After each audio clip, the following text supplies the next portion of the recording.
இன்றைய டாபிக் என்ன அப்படின்னா, ஒரே ஒரு விஷயந்தான். ஜீ தமிழில் டிவி சீரியலில் சிவானின்னு ஒரு பொண்ணு பாடிட்டுருக்கோம். நீ பாடுறது தப்பு இல்லை, கரெக்டாக பாடணும் அப்படிங்கிற இதில் ட்ரைனிங் எடுக்கிற. ட்ரைனிங்கில் சில விஷயங்கள் மிஸ்ஸபிளாக இருக்குன்னா, படிக்க வேண்டிய பாடங்களில் சில பாடங்களை எப்படி புரிஞ்சு படிக்கணும் அப்படிங்கிறது தெரிஞ்சிருக்கும். மல்டி வாய்ஸ் சிஸ்டத்துக்குள்ளே படிக்கணும்னா, இப்போ மல்டி வாய்ஸ் சிஸ்டத்துக்குள்ளே இருக்கக்கூடிய நிறைய பாடகிகளும் இருக்காங்க. அவங்களுக்கெல்லாம் ஃபஸ்ட்டு நான் ட்ரைனிங் கொடுக்கறதுக்கு முன்னக்கூட்டியே அவங்களுக்கு அதுக்கான தகவலையும் கொடுத்துருப்பேன். நீ இந்த மாதிரி வாய்ஸை எடுத்து இந்த கண்டென்ட்டில் பாடுது, இந்த கண்டென்ட் இந்த மாதிரி வாய்ஸில் இருக்கணும், எனக்கு இப்படி தான் வேணும். அவங்கள ஏன்னா ரொம்ப ட்ரைனிங் கொடுத்து இது பண்ணியிருப்பேன். அவங்களுக்கான விஷயங்களும் நான் அவங்களுக்கு இடையில போட்டு காமிக்கிறேன். இல்லைன்னா என்னோடய இன்ஸ்டாகிராம் பேஜில் பார்த்தீங்கன்னா அந்த பாடகிகளோட லிங்க்கு கனெக்டில் இருக்கும். அவங்க பாடுற பாடலும் ஒவ்வொரு பாடகிகளோட வாய்ஸ்லேயும் அவங்க எடுத்து அந்த பாட்டை ப்ரெசன்டேஷன் பண்ணுவாங்க. அதே வாய்ஸில் அவங்க ப்ரொடக்ட் பண்ணுவாங்க. அதான் மல்டி பெர்ஃபார்மன்ஸ் ஸ்டூடெண்ட்ஸ் தான் அங்கே கேதர் ஆகும். ஏன் மல்டி பெர்ஃபார்மன்ஸ் ஸ்டூடெண்ட்ஸ் அப்படின்னு சொல்கிறோன்னா, பாட்டுங்கிறது சும்மா சாதாரணமாக வர்றது கிடையாது. நான் பேசும்போது உங்களுக்கு வாய்ஸ் நிறைய இடத்துல பிரேக் ஆகி ட்ரிங்க் பண்ண மாதிரியான ஒரு வாய்ஸில் கேட்ட மாதிரிலாம் இருக்கும். ஏன் இருக்கும் அப்படின்னா, நான் நடந்துக்கிட்டே பேசிகிட்டு இருக்கேன். அது போக பப்ளிக்கில் இருக்கக்கூடிய டிஸ்டர்பன்ஸ், வாய்ஸு, சவுண்டு அதெல்லாம் கேட்டுக்கிட்டே இருக்கும். ஸோ அதெல்லாம் நீங்கள் கேர் பண்ணிக்கிடாமல் சொல்கிறத இன்ஃபர்மேஷனை மட்டும் கேதர் பண்ணும். ஓகேவா? ஸோ மல்டி வாய்ஸை நீ பாடும்போதுமே ரொம்ப மைன்யூட்டாகவே இருக்க வேண்டியது இருக்கும். ஒரு பாட்டோட ஏற்ற இறக்கங்களையும் அங்கே பாட வேண்டியிருக்கும். சரணம் ஒரு பாட்டில் ரொம்ப முக்கியமானது. சரணங்கிறது சப்ஜெக்ட்டுங்கிறது ப்ரெசன்டேஷனுங்கிறது நம்ம கொடுக்கக்கூடிய கொஸ்டின். நம்ம சரியான நபர்கிட்ட சரியான கேள்விகளை கேட்டால் தானே அதுக்கு சரியான பதில் கிடைக்கும். பதில் பி அப்படின்னு வச்சுக்கோங்க. சப்ஜெக்ட் சரியான கொஸ்டின், சரி எஸ் அப்படின்னு வச்சுக்கோ. ஆக்சுவலாக அதுதான் உண்மையான விஷயமும் கூட. அதாவது சரணம்ங்கிறது சப்ஜெக்ட்ஸை நம்ம கொடுக்குறோம். ஒரு கிஃப்ட்டை, ஒரு ப்ரெசன்டேஷன் அப்படிங்கிறத கொடுக்குறது சரியான கொஸ்டினை நம்ம அவங்களுக்கு ப்ரெசன்டேஷன் பண்ணுறோம். அந்த சரியான கொஸ்டின்ஸுக்கு ஆன்சர் நமக்கு சரியாக வரணும்ல, பதில் நமக்கு சரியாக வரணும்ல. தமிழில் அழகான வார்த்தைகள் பதில் இல்லையா? அதே இதுதான் சப்ஜெக்ட். சரணம் சரியான அப்படிங்கிறத ஒரு வார்த்தைகள் இருக்கு இல்லையா, தமிழில் அழகான வார்த்தைகள், அதுதான் சரணம். ஸோ அந்த சரணம் நம்ம கரெக்டாக கொடுத்தா தான் கரெக்டான கேள்விக்கு கரெக்டான ஆள்கிட்ட பதில் கிடைக்கும் இல்லையா? அதுதான் பாட்டு. ஒரு பாட்டை எடுத்துக்கிட்டோன்னா சும்மா சாதாரணமாக வராது. அது லிரிக்ஸு, அது இது ஏற்றம் இறக்கம், அந்த பாட்டில் எந்த மென்மையான தருணத்தில் எந்த மாதிரியான இதில் கொடுக்கணும், எந்த மாதிரியான சப்ஜெக்டை கற்றுக்கணும், அதுக்குள்ளே நிறைய நுணுக்கமான விஷயங்கள் நிறைய இருக்குது. எங்கள் அம்மா எனக்கு ஃபஸ்ட்டு பாட்டு இன்றைக்கி வரைக்கும் எனக்கு சுத்தமாக அந்த இதை பற்றி எனக்கு ஃபுல்லாமே தெரியாது. ஆனால் அதில் வேர்ல்டு வைடில் எல்லா வேலையும் பார்த்துட்டேன். அதில் என்னென்ன நுணுக்கம் இருக்குங்கிறது அவங்களுக்கே தெரியாது. அவங்களுக்கும் மேலே நான் நிறைய விஷயங்களை கற்றுக்கிட்டேன். எங்கள் அம்மா எனக்கு சொல்லிக் கொடுத்தது, எங்கள் அம்மா வரலட்சுமி சொல்லிக் கொடுத்தது, ராஜமங்கலம் சொல்லிக் கொடுத்தது ஒரு சின்ன நுணுக்கம். நான் ரொம்ப நாள்லாம் பாட்டெல்லாம் கற்றுக்கலாங்க. உண்மையை சொல்லுவேன், ரொம்ப நாள்லாம் கற்றுக்கல. ஒரு விதையை நட்டு வச்சா இதான் பாட்டுப்போ அப்படின்னு ஒரு வரியை சொல்லி கொடுத்துட்டு பெசான்னு போனால் அதை சிப்புன்னு கவர்ந்து அதுக்கான விஷயங்களை நம்ம கேதர் பண்ணி அதுக்கான விஷயத்தை இந்த உலகத்துக்கு கொடுக்குறது தான் இன்றைக்கி வரைக்கும். மல்லிப்பூ வச்சு வாடுது, ஒரு வெள்ளி நிலா வந்து தேடுது. இந்த பாட்டெல்லாம் நான் எடுக்கிறதுக்கு முன்னாடி இந்த பாட்டு எடுக்கிறதுக்கு முன்னாடி இந்த பாட்டுக்கு கேரக்டர் கொடுக்கணும், இந்த படத்துக்கு கேரக்டர் கொடுக்கணும். ஸ்டோரிஸை நான் தனியாக எழுதிட்டேன். அதுக்கப்புறம் அதுக்கான கேரக்டர் ரோல்ஸையும் அங்கே கொடுக்கணும். இதெல்லாம் பார்த்தீங்கன்னா ஒரு கொத்தனார் இதில் வேலை பார்த்துக்கிட்டு இருக்க மாதிரியான ஒரு சாங்ஸை கொடுத்துருவேன். ஒரு பில்டிங்கில் அவனும் வேலை பார்த்துட்டு நைட்டு அங்கே தங்கிக்கிட்டு சாப்பிட்டுட்டு வச்சுட்டு இருக்க மாதிரி கொடுப்பேன். ஏன்னா ஒரு காலத்தில் நான் வந்து பெயிண்டிங் வேலை பார்த்துருந்தேன். பார்த்துட்டு இருக்கும்போது அந்த மாதிரி தங்கிட்டு இருந்து வேலை பார்க்க வேண்டியது இருந்துச்சு. அப்படி பார்க்கும்போது இருந்த மாதிரியான ஒரு சுச்சுவேஷன்லாம் எடுத்து கொடுத்தது தான் அந்த படம். அதுக்கு தகுந்த ரோல் கொடுக்கணுமே சொல்லி பாடியும் ரொம்ப மெலிய வச்சு அந்த ரோலை தூக்கி சிம்புவுக்கு இந்த மாதிரி தான் இருக்கணும். சிம்பு அந்த படத்தில் பார்த்தீங்கன்னா சிம்புவோட ஹார்ட் ஒர்க் அங்கே பயங்கரமாக தெரிஞ்சிருக்கும். ஏன்னா நான் ஒரு சிம்பு ஃபேனு இல்லைன்னு சொல்லலை. அதில் பார்த்தீங்கன்னா சிம்புவோட ஹார்ட் ஒர்க் அங்கே தெரிஞ்சிருக்கும். ஆள் பார்க்க அப்படியே மெலிஞ்சு போய் இருப்பான், உள்ளே ஆணு சீவஞ்சத்த மாதிரி இருப்பான். இப்போ என் ஃபோட்டோவை பார்த்தா கூட உங்களுக்கு அப்படி தான் தெரியும். ஆனால் அந்த அளவுக்கு இருப்பான். ஏன்னா அதுக்கு பாடி லாங்குவேஜும் அங்கே கொடுக்கணும். ஒரு படத்தை ஸ்டோரிஸை கொடுக்கறது முக்கியம் கிடையாது, பாடி லாங்குவேஜ் கொடுக்கணும், அதுக்கான கண்டென்ட் கொடுக்கணும், அதுக்கான முக்கியமான மைய கருத்து எல்லாத்தையும் அங்கே கொடுக்க வேண்டியது இருக்கும். அது ஒரு படத்தை பற்றி, சினிமா துறையை பற்றி அப்புறம் பேசுவோம். இப்போ பாட்டை பற்றி பேசிகிட்டு இருப்பேன். அதே மாதிரி தான் தேவயானியோட மகளும் அங்கே பாடிக்கிட்டு இருந்தா. அவளுக்குன்னு ஒரு ஃபீல்டு இருந்துச்சு. அவள் அந்த ஃபீல்டுக்கு அப்புறம் படமே நடிக்கலை. அவள் தம்பிக்கு இப்போ வாய்ஸ் படத்தை எடுத்திங்கன்னா 5 பேர் நடிச்சிருப்பானுங்க. அதில் ஒரு சிலருக்கு மட்டும்தான் அதுக்கான வாய்ப்பை கொடுத்துருப்பேன். ஸ்டோரிஸை கொடுத்துருப்பேன், படத்தை கொடுப்பேன்.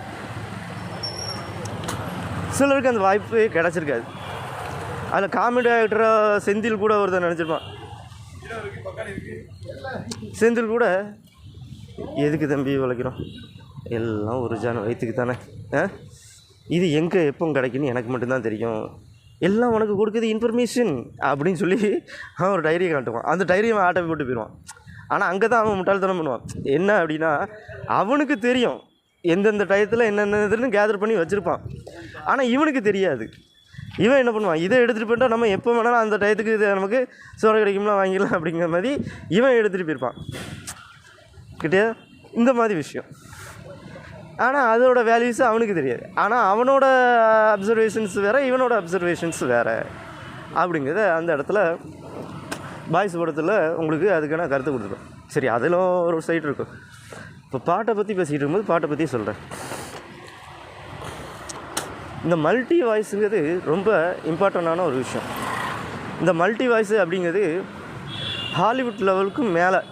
ஹாலிவுட் லெவலுங்கிறது வந்து நம்ம எல்லாருமே எல்லாம் நினச்சிப்போம், இங்கிலீஷ் படம் தான் ஹாலிவுட்டு, அதில் தான் எல்லாமே இருக்குது அப்படிங்கிறது நினச்சிருப்பீங்க. கிடையாது. இப்போ சைனீஸ் வாய்ஸில் ஒரு சாங் ஒரு கண்டென்ட்டை கொடுப்போம். ஒரு கண்டென்ட் ஒரு வாய்ஸை கொடுத்து இந்த வாய்ஸில் நீங்கள் எனக்கு பாடி கொடுங்க அப்படின்னு சொல்லி கேட்டால் நீங்கள் என்ன பண்ணுவீங்க, திணறுவீங்க இல்லையா?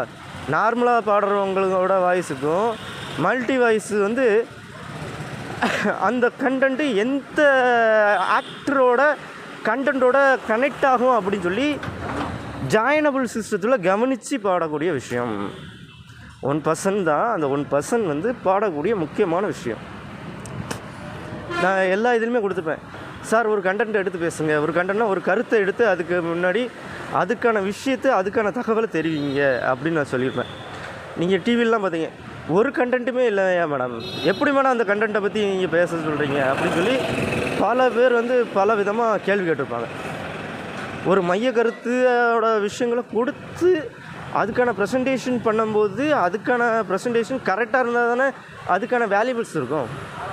அதே மாதிரி தான் மல்டி வாய்ஸை பொறுத்த வரைக்கும் ரொம்ப ஈஸியாக ஹேண்டில் பண்ணிவிட்டு போயிடலாம். இதை வந்து உங்களுக்கு எந்த இதில் கொடுத்துருப்பேன் அப்படின்னா, இதுவுமே உங்களுக்கு ஒரு சினிமா துறையில் கொடுத்துருப்பேன். சினிமாவில் எந்த மாதிரி உனக்கு கொடுத்துருப்பேன், சிவாஜி படத்தில் பார்த்தீங்கன்னா வச்சுக்கேன், அந்த படத்தில் சிவாஜியும் நான் தான், எம்ஜிஆரும் நான் தான் அப்படின்னு சொல்லிட்டு ரஜினி பேசுவாப்புல. அதுக்கப்புறம் ரஜினி அந்த இடத்துல இறந்து போன மாதிரி ஒரு இதை காமிச்ச பிறகு ரஜினி திரும்பி வருவாப்புல. வரும்போது அந்த ரஜினியோட லேப்டாப்பை எடுத்துருவாங்க. லேப்டாப்பை எடுத்துகிட்டு அவனோட வாய்ஸை இவனை மிமிக்ரி பண்ணி அப்படியே இது பண்ணுவான். கம்ப்யூட்டர் என்ன ஆகும், சர்ன்னு இருந்துச்சு, அவன் வாய்ஸ் மட்டும்தான் அதுக்குள்ளே ஒர்க் ஆகும், மற்றவங்க வாய்ஸ் ஒர்க் ஆகாது. இப்போ புரியுதா உங்களுக்கு? இதுதான் உங்களோட மல்டி வாய்ஸோட வேல்யூ.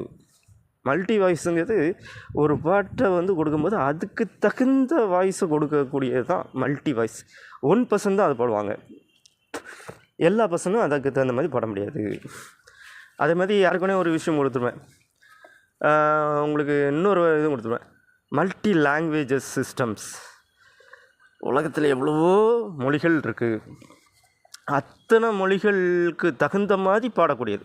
இப்போ ஒன்றும் இல்லை, நம்ம இந்தியாவை பொறுத்தவரை வச்சுக்கோங்க, தமிழரை பொறுத்தவரை வச்சு இப்போ தமிழர் ஒருத்தர் வந்து ஒரு கொரியன் லாங்குவேஜ் கற்றுக்கிட்டாங்க, ஒரு அரேபியன் லாங்குவேஜ் கற்றுக்கிட்டாங்க, ஒரு வேறு லாங்குவேஜ் கற்றுக்கிட்டாங்க. இப்போ ஒரு பாட்டு சொல்லுதேன், சகலகல வல்லவனே சலவை செய்யும் இன்னவனே. இது சிம்ரன் பாடுகிறது. சின்னவனே மன்னவனே தேவதையின் அப்படிங்கிறத இதில் பாடக்கூடிய பாட்டு. இதே பாட்டை பல லாங்குவேஜில் உன்னால் பாட முடியும், பாடணும். அதுதான் அங்கே விஷயம். நீ பல லாங்குவேஜில் கற்றுக்கிட்ட பிறகு அந்த லாங்குவேஜோட வேல்யூவேஷன்ஸ் உனக்கு தெரிய வரும். வேல்யூவேஷன் இப்போ நான் மலையாளம், எனக்கு கொஞ்சம் மலையாளம் தெரியும். அப்போ மலையாளம்னா இந்த மலையாளத்தில் பாடக்கூடிய யாரின் குரல் നമുക്ക് ഗ്യാരായിട്ട് ഇരിക്കും. ഇവരെ കുരലിട്ട് നമ്മൾ ഈ സാങ്ങിനെ സംസാരിച്ചാൽ നമ്മൾ പേസിന അത് സെറ്റാകുമോ, അവരിൻ്റെ കുരലിൽ ഈ സാങ്ങിനെ നമ്മൾ പാടിയ ഗ്യാതരായിരിക്കുമോ, ഇവളെ കുരലിൽ നമ്മൾ ഈ സാങ്ങിനെ பாடிய சரியாட்டி வரும், இப்படிலாம் அதாவது சரியாக வருமா அப்படிங்கிற விஷயங்கள்லாம் அதுக்குள்ளே இருக்குது. ஸோ அதுக்கு தகுந்த மாதிரி நீ உன்னோட குரலை அமைச்சுக்கணும். ஒரே கண்டென்ட்குள்ளேயே நீ ரன் ஆகக்கூடாது. சாங்குங்களில் இருக்கக்கூடியது, இப்போ ஒரு சாப்பாடு சாப்பிட போகிறோம், கல்யாணத்துக்கு போகிறோம், வெறுமனே உனக்கு சோறும் குழம்பு மட்டுமா இருக்குது? இல்லை, கூட்டு பொரியல் அவியல் அது இது லொட்டு லோசு 16 வகையான எல்லா விதமும் இருக்கும். நல்லா நாவுக்கு ருசியாக ஜாமுன்னு சாப்பிட்டு வருவோம் இல்லையா?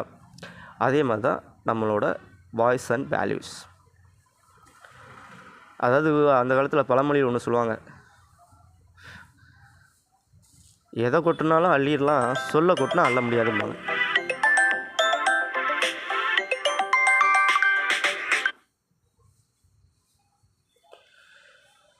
சொல்ல கொட்டினா அள்ள முடியாதுன்னு சொல்லுவாங்க.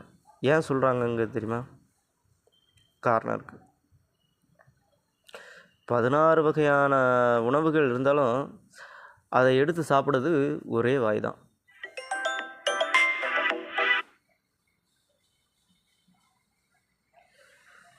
ஒரே வாய் தான்.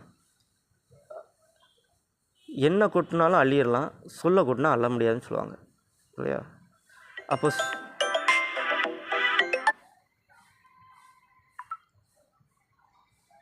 ஒரு நிமிஷம்.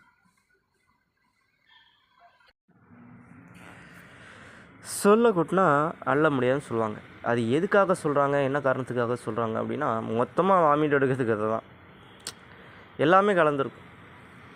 ஸோ அது ஜீரணமாகி அதுக்கான பலனை பெறக்கூடியது தான் ஒவ்வொரு கண்டென்ட்டோட விஷயம்.